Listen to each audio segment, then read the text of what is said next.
우리에게 주시는 하나님의 말씀은 사사기 21장 25절 한 절 말씀입니다. 우리 다 함께 합독하시겠습니다. 사사기 21장 25절입니다. 함께요. 시작. 그때 이스라엘에 왕이 없으므로 사람이 각기 자기의 소견에 옳은 대로 행하였더라. 아멘. 제가 말씀을 전하기 전에 잠깐 말씀을 먼저 드릴게요. 곽선희 목사님께서 설교하신 내용인데, 설교를 하고 나면 어떤 분이 꼭 내려온다는 거예요. 그러면 누가 나에 대해서 그렇게 다 얘기했냐고, 빨리 이름 대라고, 나에 대해서 누가 그렇게 꼿꼿이 다 얘기했냐고 그러신다는 거예요. 각선희 목사님 누가 누구 얘기를 듣고 그런 얘기 하겠습니까? 제가 제 얘기를 해서 죄송해요. 제가 23살 군대 갔다 온 뒤에 이제 교육전사를 시작했습니다. 그래서 지금까지 사역을 하는데, 설교를 하면 두 부류로 성도님들이 나눠져요. 두 부류로. 어떤 부류냐면, 첫째는 목사님 꼭 제 얘기 같아요. 목사님 쟤를 어떻게 그래 다 알고 계세요. 정말 크게 은혜 받았습니다. 라는 분이 계세요. 그런데 또 다른 분이 계세요. 목사님, 저는 목사님 설교 듣고 상처받았습니다. 너무 속상합니다. 어떻게 저한테 그런 말씀하실 수 있어요? 라고 한 분이 계세요. 꼭 그래요. 목회하는 목회자들이 아마 다 이런 얘기 하실 거예요. 두 부류로 나눠져요. 은혜 받았습니다. 제 마음을 다 아시는 것 같아요. 라는 분이 있고, 상처받았습니다. 어떻게 저에게 그런 말씀하세요? 라는 분이 계신다는 거예요. 목사는 설교할 때 누구를 상처 주려고 설교하지 않아요. 어디 한번 당해봐라. 그래, 한번 죽어보라. 이런 식으로 누구를 표적 삼아 설교하는 게 아니에요. 그냥 본문에 있는 대로 성령의 감동 주신 대로 설교하는 거죠. 그래서 오래 사역하다 보면 무슨 생각이 자꾸 드냐면, 이 얘기를 빼야 될까 말아야 될까 그럴 때가 있어요. 또 상처받으면 어떡하나. 근데 그거는 주님이 기뻐하지 않는다는 것을 점점 깨닫게 돼요. 목사는 오래 기도하고 감동 주시는 대로 본문에 충실해서 설교하면 되지, 그 다음 일을 고민하면 주님이 기뻐하지 않는다는 걸 알게 되었어요. 그래서 오늘도 제가 이 말씀을 미리 드리는 이유는, 여러분 어떤 설교든지 그 교회를 담임하는 담임 목사는 성도들을 위로하고 소망을 주고 또 바른 길로 인도하려고 설교를 하는 거지, 성령님께서 주시는 그 말씀은 성도들을 통하여서 고통받게 하고 상처 주게 하고 힘들게 하려고 설교하지 않아요. 성령님은 그런 분이 아니에요. 그래서 제가 오늘 설교하기 전에 미리 이 말씀을 드립니다. 혹시 또 오늘 설교를 듣고 상처받았습니다, 이 얘기하지 않았으면 좋겠어요. 그래서 제가 사실 제가 이 목회의 큰 틀의 계획이 하나님 앞에 부임하면서부터 어떤 교육하고 진행하는 큰 틀이 있었는데, 제가 자꾸 사람들 눈치 보니까 그 일대로 못하고 있더라고요. 그래서 어떤 목회 계획이나 일정 속에서도 제가 어떤 일을 할 때 늘 담임 목사가 어떤 일을 하면 다 성도를 유익하게 한다고 생각하셨으면 좋겠어요. 결코 성도님들을 어렵게 하거나 힘들게 하려고 하는 의도가 없다는 것을 이해해 주셨으면 좋겠습니다. 자, 이제 설교를 시작합니다. 앞에는 제 인트로예요. 제 생각을 말씀드린 거예요. 성경의 중요한 주제는 누가 왕이냐라고 하는 것이 큰 주제입니다. 누가 왕이냐. 성경에서 말하는 큰 주제 하나는 이 땅의 왕이 누구인가 라고 하는 거예요. 성경이 말하는 왕은 이 땅에 하나님이 왕이시다라고 하는 것입니다. 하나님이 온 우주 만물과 그 땅을 통치하고 다스리신다라는 거예요. 그러나 사람들은 하나님을 왕으로 인정하지 않고 스스로가 왕이 되어집니다. 내가 내 인생의 왕이다. 내 주체적으로 살면 되지. 내가 내 인생의 주인이야 라고 하는 것이 세상에 나온 사람들의 부류예요. 그래서 성경에 등장하는 사람들의 모습을 보면 하나님이 왕이십니다. 왕이신 나의 하나님 높임을 받으소서라고 고백했던 다윗처럼 다윗은 스스로가 한 국가의 황제요 왕임에도 불구하고 결코 그는 스스로를 왕이라 생각하지 않고 왕이신 하나님 높임을 받으소서라고 하며 하나님을 높이고 모든 결정권을 하나님께 내어드림으로 하나님께서 이끄시고 지키시고 보호하시는 국가와 나라를 이루었습니다. 그래서 다윗의 삶은 어디를 가든지 이기게 하셨더라라고 합니다. 왜 그럴까요? 하나님의 지혜를 이길 사람은 없습니다. 하나님의 능력과 견줄 사람은 없기 때문이에요. 다윗이 스스로가 왕이 되지 않고 모든 결정권을 하나님께 내어드림으로 하나님이 왕 되시니 어디를 가든지 이길 수밖에 없지요. 그 국가를 어느 누가 건드릴 수 있겠습니까? 그러나 또 다른 부류의 사람들이 등장합니다. 오늘 본문의 말씀처럼 그때 왕이 없으므로 자기 소견에 오른 대로 행하였더라. 사사기 시대의 많은 사람들은 하나님을 왕으로 인정하지 않습니다. 하나님께서 애굽에서 이끌어 주셨고 광야에서 먹이셨고 가나안 땅에 오게 하신 분은 하나님이시요 하나님이 왕이신데 그들은 하나님을 왕으로 인정하지 않아요. 그래서 사사기는 많은 이방 나라로부터 고통을 당하기 시작합니다. 그 이유가 무엇입니까? 하나님을 왕으로 인정하지 않고 스스로가 왕이다, 자기 소견에 오른 대로 내가 왕이다라고 생각하는 그 사람들은 그 어느 누구도 자신의 인생뿐만 아니라 그 국가를 지킬 수가 없었던 거예요. 그래서 성경에 등장하는 한 주제인 누가 왕이냐라고 할 때 하나님께서 말씀하시는 그 왕은 하나님이신 것을 인정하지 않을 때 그 국가가 어려움을 당하죠. 그래서 사무엘상 8장에도 보면 백성들이 이방 나라들 보며 우리도 왕을 달라고 합니다. 그때 하나님 뭐라고 말씀하셨냐면 그들이 너를 버림이 아니요 나를 버려 왕이 되지 못하게 한다라고 탄식합니다. 사무엘에게 말씀하시기를 사무엘에게 왕을 구한 이스라엘 백성들을 향해 하나님이 이스라엘 백성들이 사무엘 너를 버리는 게 아니라 나를 버렸다는 거예요. 하나님을 왕으로 인정하지 않은 하나님을 배역하고 하나님을 버렸다는 거예요. 신약에도 넘어오면 신약에 예수님이 십자가에 못 박힌 중요한 제목이 가이사에게 세금 바치지 않은 것과 자칭 왕이라고 하는 것 때문에 십자가에 못 박힙니다. 자칭 왕. 그때 가이사랴, 그때 황제가 있는데 감히 예수가 왕이라고 하니 사람들이 인정할 수가 없지요. 그래서 신문 받을 때도 내가 왕이냐라고 묻습니다. 그때 왕은 누군데요? 황제는 누구죠? 카이사르. 그때 황제는 분명히 있었습니다. 그런데 예수 믿는 사람들은 그때 통치 로마 제국, 가장 강대국인 로마 제국의 황제를 왕으로 고백하지 않아요. 그때 당시 많은 사람들은 큐리오스 카이사르라고 서로 만나면 인사합니다. 큐리오스라고 하는 것은 주라는 거예요. 한 나라의 주인, 황제에게 하는 표현입니다. 큐리오스 카이러스라고 하는 것은 카이사르 왕에게 충성을 이라는 뜻이에요. 인사할 때 그렇게 인사합니다. 그런데 예수 믿는 사람들은 그렇게 인사하지 않았습니다. 큐리오스, 예수스라고 인사합니다. 왕은 예수님입니다. 예수께서 나의 인생의 주인입니다. 그렇게 인사하는 거예요. 우리 옆에 있는 성도님들과 이렇게 인사해 보실까요? 예수께서 나의 삶의 주인이십니다. 인사해 보시겠습니다. 예수께서 나의 삶의 주인이십니다. 이게 아주 중요한 고백인데요. 이때 당시 큐리오스, 카이사르라고 고백하지 않으면 황제에게 반란, 그러니까 반역죄가 되는 거죠. 그래서 기독교인들이 대표적으로 네로 황제 때 화형을 당하고 고통을 당한 거예요. 황제를 왕으로 인정하지 않으니 국가 반란을 모의한다 생각했던 거죠. 그래서 기독교인들은 그 체제를 무너뜨릴 수 있는 위험한 집단이다 생각했고 그래서 박해가 시작된 거예요.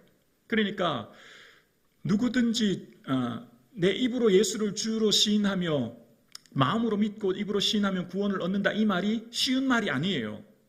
이 말이 목숨을 걸고 표현한 말이죠. 황제가 주가 아니요 예수님이 주인입니다 라고 하는 말은 목숨 걸고 하는 말이에요. 그러니까 이 말을 우리 시대로 이해하시면 안 돼요. 우리는 그냥 주여 주여 이렇게 하죠. 그것은 곧 북한에서 주님, 예수님이라고 하는 것과 똑같은 말이에요. 그러니까 주라고 하는 말 속에 내 인생의 주인은 예수님입니다. 그 말은 곧 황제가 아니라 나는 이제 예수 그리스도 위에 삽니다. 그 말이 되었고 그것이 국가를 반란한다고 생각되어서 박해를 받기 시작한 거예요. 그러니까 인생에는 예수님을 주인이라고 고백하는 사람과 예수님을 종이라고 생각하는 사람이 생기는 거예요. 신앙생활하는 많은 사람들이 예수님을 주인으로 고백하는 사람과 예수님을 종으로 생각하는 사람이 있다는 거예요. 여러분 예수님이 어떤 분이십니까? 여러분의 인생에 예수님이 정말 주인이십니까? 여러분의 모든 선택과 결정권을, 최종 결정권을 예수님께 묻고 있습니까? 예수님 어떻게 할까요? 라고 묻고 지금까지 오셨습니까? 그래서 성도는 종교생활하는 사람이 아니에요. 교회를 왔다 갔다 한다고 다 구원받았다 생각하면 위험합니다. 안전하다고 생각하면 안 돼요. 물론 구원론은 최종 구원의 결정권, 주권은 하나님께 있지만 예수님의 복음서를 보면 그렇지 않다는 것을 알게 되죠. 그러니까 우리의 인생에 정말 예수 그리스도를 주로 고백한 사람은 단순히 한 시간에 드려지는 예배가 아니라 일주일 전체의 삶에서 드러나게 되어 있는 거예요. 주일 예배 1시간 왔다고 내가 예수 믿고 천국 가고 구원받는다? 내가 예수님을 주일으로 고백하며 산다? 라고 생각하면 다시 한번 생각해 보셔야 돼요. 주일 1시간보다 더 중요한 게 뭐예요? 일주일 전체의 삶인 거죠. 그 일주일 전체의 삶에서 내가 예수 그리스도를 주로 고백하고 살고 있는지가 관건인 거예요. 그래서 내가 그리스도와 함께 십자가에 못 박혔나니 그런즉 이제는 내가 산 것이 아니요 내 안에 누가 살아요? 그리스도께서 사신 것이라. 예수님을 주로 고백하는 사람은 십자가를 경험해야 돼요. 예수 십자가가 나의 것이었다는 것을 경험하지 않고는 주로 고백하며 사는 인생이 되기가 어렵다는 거예요. 2000년 전 예수 그리스도의 십자가 사건이 오늘 나에게 현재의 사건으로 경험되어지는 사람, 내가 그리스도와 함께 십자가에 못 박힌 사람, 그래서 내 안에 예수 그리스도께서 사신다고 고백되어지는 사람, 그래서 그 인생이 예수님이 다스리시고 통치하는 인생이 되어야 된다는 거예요. 예수님께서 주기도문을 우리에게 가르쳐 주실 때 나라가 임하옵시며 라고 하셨고, 예수님께서도 설교의 핵심을 하나님 나라로 선포하셨어요. 그것이 천국이에요. 왕은 뭐가 있어야 되죠? 왕이 있으려면 다스리는 나라가 있어야 되는 거죠. 왕이라고 하는 것은 반드시 그 나라가 있어야 되는 거죠. 그러니까 황제가 왕이 아니라 예수님이 왕이며 왕 대신 예수님께서 통치하시는 곳은 그 백성들인 거죠. 근데 정말 중요한 게 있어요. 한 나라를 이루기 위해서 정말 중요한 것은 주권이라는 거예요. 일제강점기 시대 땅도 토지도 영토도 그대로 이곳에 있었고 백성들도 그대로 이곳에 있었죠. 그런데 그때 당시 주권은 우리에게 있지 않았어요. 주권이 일제강점기 시대 우리에게 있지 않았죠. 한 나라를 다스리기 위해, 한 나라가 구성되기 위해서는 영토가 있어야 되고 다스리는 백성이 있어야 되고 주권이 있어야 되는 거죠. 마찬가지예요. 하나님의 나라, 예수님께서 그토록 설교에 끊임없이 반복하시고 강조하신 설교의 핵심이 하나님 나라인데, 하나님 나라는 하나님이 다스리는 그 땅, 토지의 영역이 아닌 거예요. 대한민국, 미국, 아프리카 이런 개념이 아니에요. 영토가 아니라 다스리는, 통치하시는 곳을 말하는 겁니다. 하나님이 통치하시는 곳은 뭐예요? 그 백성들을 말하고 그 백성들에게 주권이 인정되어야 되죠. 무슨 주권이죠? 주님이, 예수님이 내 인생의 주인입니다 라고 하는 그 주권이 인정되는 곳에 하나님 나라가 임해요. 그곳이 바로 천국이에요. 여기 있다 저기 있다 하지 않고 죽어서 가는 나라도 맞지만 이곳에서 그래서 하나님 나라가 이루어지는 거예요. 그래서 오늘 내 삶에 예수님 당신이 내 삶의 주인입니다 라고 고백하며 내 모든 최종 결정권, 소유권, 모든 것을 내어드리는 자를 통해 하나님 나라가 임재하고 그를 통해 하나님께서 일하시는 것입니다. 그래서 우리의 삶 가운데서는 내 삶 가운데 예수 그리스도께서 통치하시고 결정하신다는 것을 인정하는 것에 따라 우리 삶의 내용이 결정되어져요. 예수를 믿느냐보다 더 중요한 것은 예수를 어떻게 믿느냐가 더 중요해요. 주일날 예배 교회만 왔다 갔다 하는 성도가 있는 반면 주일날 1시간에 드려지는 예배뿐만 아니라 삶의 전 영역이, 삶의 전 모든 것이 예수 그리스도가 통치하는 삶의 장소를 만들며 사는 성도가 있는 거죠. 그래서 어떻게 믿느냐가 중요한 거예요. 어떻게 믿느냐. 내 삶에 정말 예수 그리스도를 주로 고백하는 신앙의 질, 신앙의 깊이, 신앙의 모습이, 신앙의 연륜, 얼마나 오래 믿느냐보다 더 중요한 거예요. 그래서 연차를 자랑하면 안 돼요. 연륜을 자랑하면 안 돼요. 오늘 지금 내가 믿는 예수 그리스도가 현재 내 삶과 내가 살아가는 삶의 자리에 어떻게 보여지고 드러나며 통치하며 다스리는지를 바라보아야 되는 것이죠.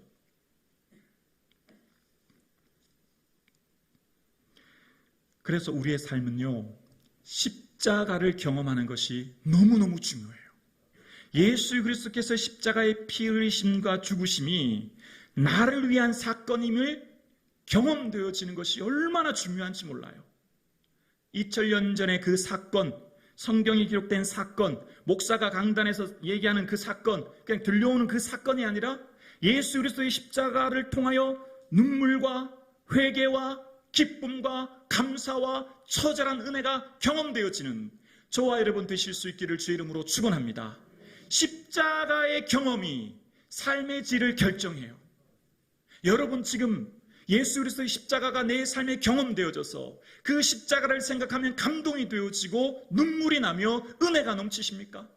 예수 그리스도의 십자가를 묵상할 때, 내가 주 앞에 엎드려 기도할 때, 십자가 나를 위한 그 십자가 고백할 때 넘치는 감격과 기쁨으로 예배하며 기도할 수 있기를 주의 이름으로 축원합니다.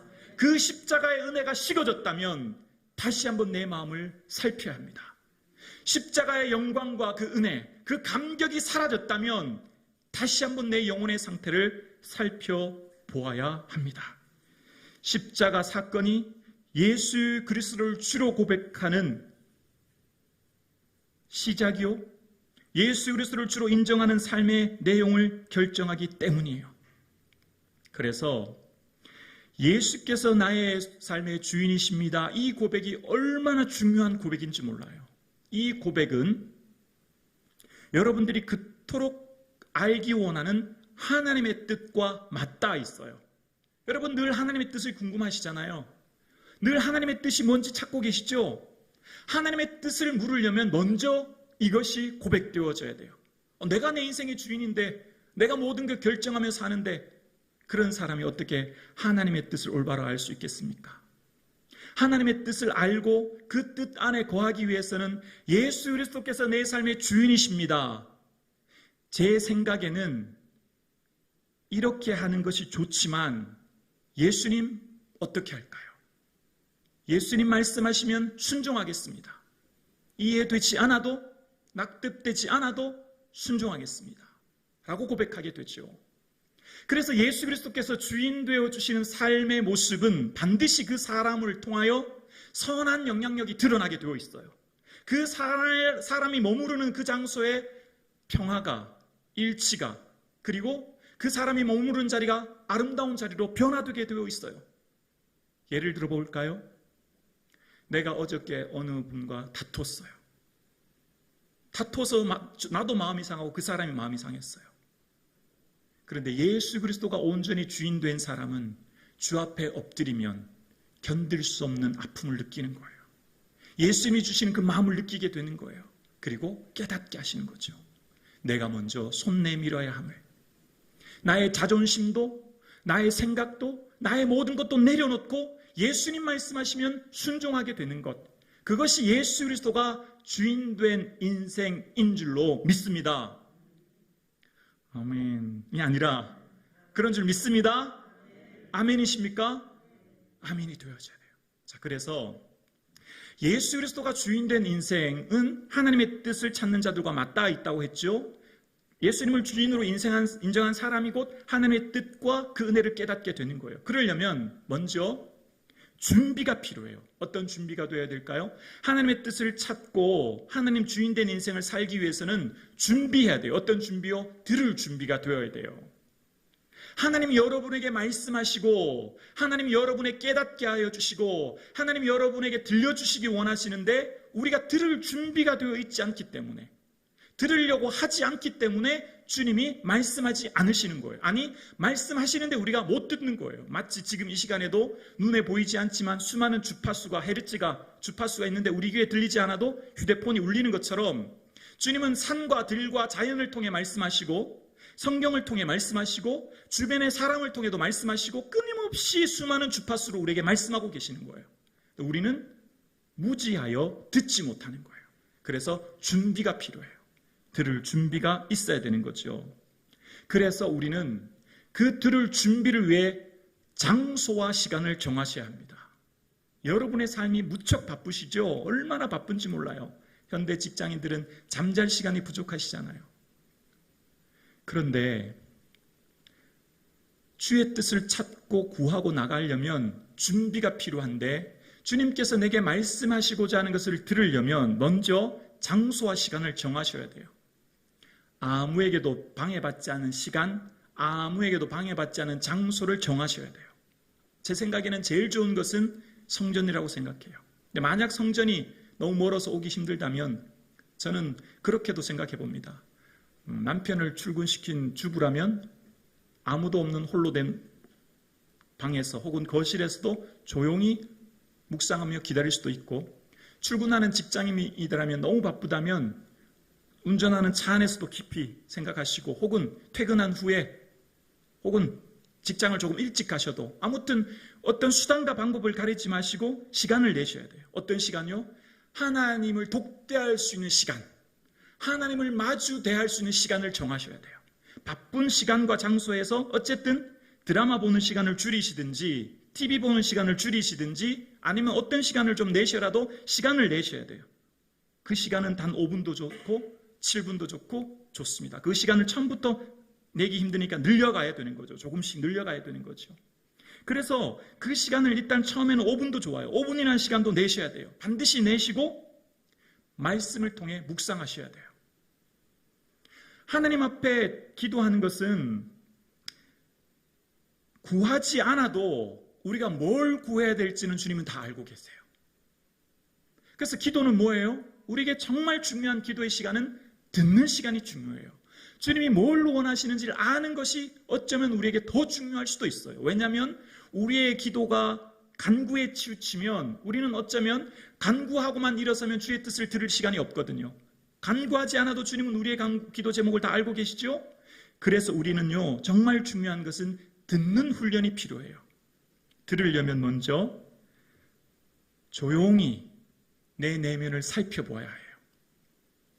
하나님 앞에 장소와 시간을 정하여서 머물러서 가만히 머물러 계시면 내가 보이기 시작해요. 내 내면이 보이기 시작해요.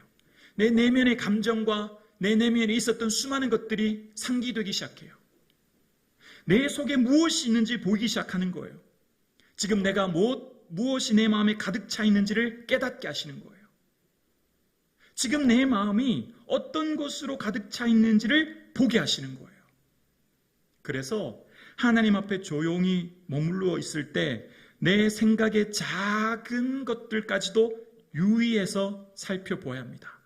무엇이 반복적으로 일어나고 어떤 생각이 반복적으로 드는지를 잘 살펴보아야 돼요. 하나님 앞에 조용히 머물러 있을 때, 하나님이 조용히 말씀해 주옵소서 기도할 때 내면에서 일어나는 수많은 생각 중에 어떤 생각이 더 많이 치우쳐져 있는지, 예를 들면 내 마음에 두려움과 근심과 염려가 끊임없이 밀려오는지, 누구에 대한 미움과 분노가 일어나는지, 아니면 내 마음에 주시는 평안인지를 잘 살펴보셔야 해요. 살펴보셔야 돼요. 그렇게 살펴보시면 내 내면이 보이기 시작해요. 내 내면에 뭐가 가득 차 있는지를 깨닫게 하시는 거예요. 그리고 주님께서는 그 내 내면에 있는 것들을 주님 기뻐하지 않은 것들이라면 회개케 하시고 그것을 비우기 원하시며 그것을 넘어 주의 주시는 은혜를 붙들기를 원하시는 것을 깨닫게 되어요. 그래서 하나님 앞에 가만히 머물러 있으면, 하나님 앞에 나의 삶을 아뢰고 머물러 있으면 주의 주시는 세미한 음성을 듣게 되어요. 두려워하지 말라, 내가 너와 함께함이니라. 너는 내 사랑하는 아들이요 내 기뻐하는 자라. 아무튼 말씀을 통해 내가 깨닫게 하시고 말씀을 통해 내게 주시는 말씀이 붙들어야 돼요. 그럴 때 하나님께서 주시는 한없는 기쁨과 감격과 은혜가 북받쳐 와요. 하나님은 말씀을 통해 우리에게 이야기하시거든요. 그래서 내 내면에 떠오르는 생각과 작은 요동, 작은 파동을 유의할 때 그 생각이 성경에 비추어, 성경의 말씀에 비추어 주시는 말씀인지를 반드시 마지막에는 점검하셔야 돼요. 이것이 하나님 말씀을 통해 말씀의 기준으로 보아주시는 말씀인지를 살펴보시는 거죠. 그래서 우리의 삶은요, 하나님 앞에 살아가는 성도의 삶은 내가 예수 그리스도를 믿는다, 믿고 산다, 믿으면 천국 간다 라고 할 때 그 믿는다는 표현은 내 인생의 주인은 예수님이십니다, 내 인생의 모든 결정권은 예수님의 결정에 따라 내가 순종합니다 라고 하는 것이 담겨져 있는 말이에요. 사랑하는 성도님, 여러분은 여러분의 삶의 중요한 결정의 선택 순간에 예수님께 묻고 계십니까? 예수님이라면 어떻게 하실까? 예수님 어떻게 할까요? 라고 묻고 결정하며 선택하고 계십니까? 예수님께 물어보십시오. 그러면 내 생각과 다른 결정을 하게 하실 때도 있고, 내가 원치 않은 것을 내게 원하시게 하실 때도 있고, 내가 도저히 할 수 없는 일을 요구하실 때도 있어요. 그러나 그때 순종하고 나아가면 하나님은 그 다음 길을 열어주세요. 그 다음 길을 보게 하세요. 그래서 순종하는 자에게 그 다음의 영역의 길을 열어주시는 거예요. 그 다음에 눈을 뜨게 해주시는 거예요.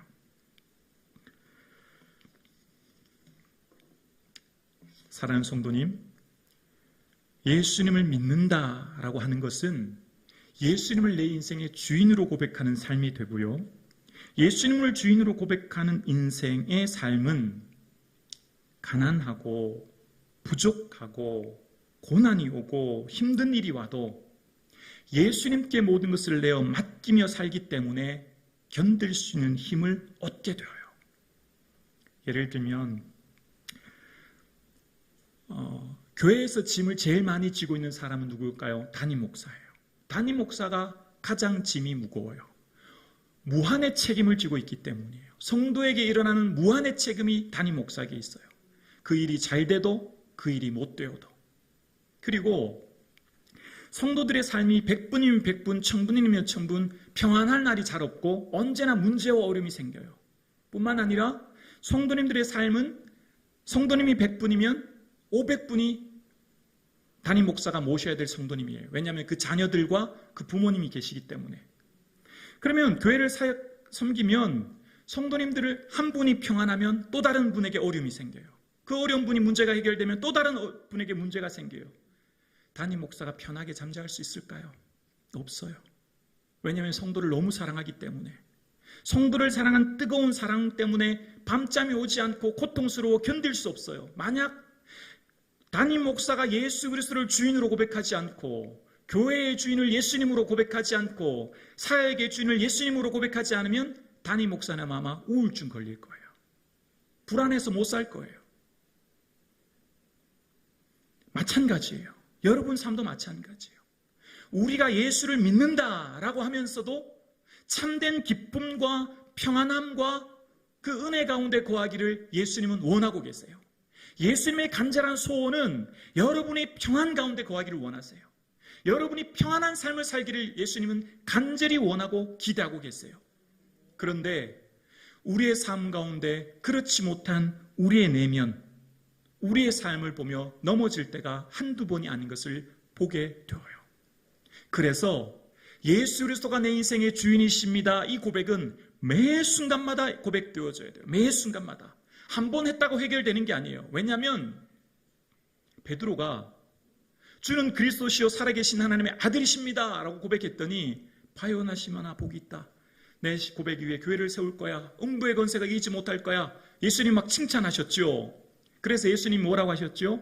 내가 이제 대제사장과 서기관들에게 의해서 죽게 될 거야. 죽은 후에 사흘 만에 부활한다. 그 얘기했더니 베드로가 뭐라고 하죠? 주님 결코 그렇게 하시면 안 됩니다. 주님 그렇게 하시면 안 됩니다. 말리게 되죠. 그때 예수님께서 사단아 물러가라 얘기하시고 내가 하나님의 일을 생각하지 않고 사람의 일을 생각한다고 말씀하시고 책망하셔요. 주님은 그리스도십니다. 하나님의 아들이십니다. 라고 고백했던 베드로에게 예수님께서 하셔야 될 사역을 듣자 베드로는 인간적인 생각으로 예수님께 말했던 거죠. 예수님의 그 뜻을 다 알지 못했기 때문이에요. 그만큼 주는 그리스도시오라고 고백한 이후에도 끊임없이 예수님의 뜻을 묻고 찾고 살아가는 삶이 우리에게 부단히 있어져야 되는 것입니다. 내가 예수 믿었다라고 하는 것은 매 순간마다 나를 쳐 복종케 하는 거예요. 나를 쳐 복종케 하는 거. 끊임없이 주님 앞에 내 자신을 쳐 복종케 하는 거예요. 그래서 여러분의 삶 가운데 예수 그리스도가 주인된 인생 살아가실 수 있기를 주의 이름으로 축원합니다. 그때 왕이 없으므로, 왕이 왜 없습니까? 하나님이 왕이신데 왕으로 인정하지 않을 뿐이죠. 오늘도 하나님은 통치하고 다스리십니다. 대한민국과 열방과 우주를 통치하고 다스리시는 분은 하나님이십니다. 하나님은 죽은 자를 살리시고 없는 것을 있는 것 같은데 부르시는 하나님이 우리 주 하나님이시요. 그분이 우리의 아버지십니다. 그분을 아버지로 믿는다면, 그분이 나의 주 하나님이시라면 하나님께 내어 맡기시고 하나님께 모든 것 위탁하시고 하나님이 내 인생의 주인 되어주는 삶 사실 수 있기를 주의 이름으로 축원합니다. 내 소견에 오른 대로, 내 생각에 오른 대로 내가 최종 결정권자가 되지 마시고 예수님께 최종 결정을 내어드리는 저와 여러분의 삶 되어질 수 있기를 주의 이름으로 축원합니다.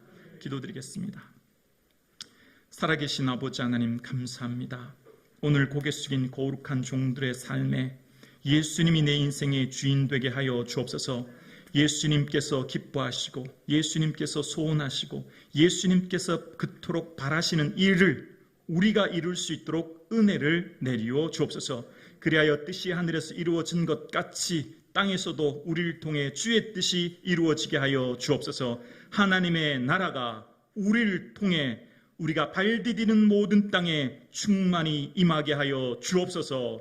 감사드리며 예수님의 이름으로 기도드리옵나이다. 아멘. 주님 다시